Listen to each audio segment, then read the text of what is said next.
xildhibaan Sheekh Cabdulqaadir Cali Cumar oo ka tirsan mudanayaasha baarlamaanka dowladda federaalka Soomaaliya haatanna ah musharax xildhibaan federaal ayaa maanta soo gaaray magaalada Cadaado waxaana si weyn loogu soo dhaweeyay garoonka soo dhaweynta xildhibaanka ayaa waxaa ka qayb qaatay mas'uuliyiin ka tirsan dowlad goboleedka Galmudug iyo qaybaha kala duwan ee bulshada waxaana intaasi kadib loo soo gudbiyay gudaha magaalada Cadaado oo sidoo kale loogu sameeyay munaasabad soo dhaweyna odayaal iyo siyaasiyiin ka hadlay munaasabada ayaa sheegay in xildhibaan Sheekh Cabdulqaadir Cali Cumar uu mar kale mudan yahay inuu noqdo xildhibaan federaal.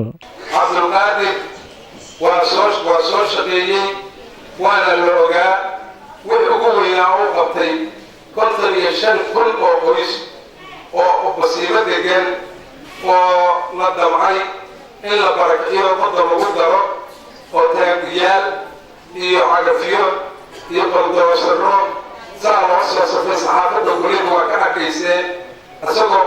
cimaanba adoofidaas wata oo socda ayuu gacanta saasiyey. waxaan rabaa marka inaan idhaahdo maanta oo 2016 oo xildhibaan doonaayo waxaan leeyahay meeshii uu kacabooda hadda ka yiri cadaadaysi haddee waxaan u malaynayaa dhibaatada jirtaa waxay tahay markii la kala qaaqaybiyo kursigu meel buu tegayaa walaaladaas waxaan rajayn doonaa inayna wax shuruuda ku xidhin insha allah oo Sheekh Cabdulqaadir ay soo saaraan nin walba wuxuu u galay wuxuu u gudo waa la kala yaqaan dadka waana la ismadaxo og yahay waxaan ka rabnaa haddaan maanta Cabdulqaadir la siin xilka uu ka soo dooray Cadaado qaran la xisaabtami jiray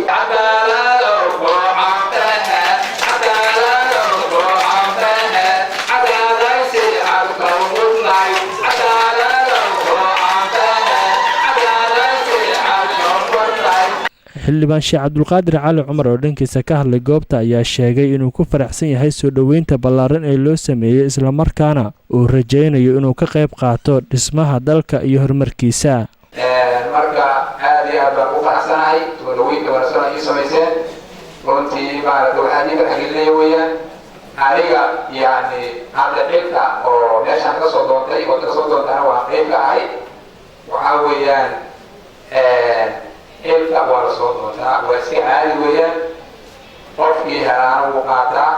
qofkii waayana waa ka sabraa waxba baleena mar kaliya arrinta aad iyo aad aan u adkeynaya waxay tahay dadka halkan mas-uuliyadda ka haya ee qiimaha kala duwana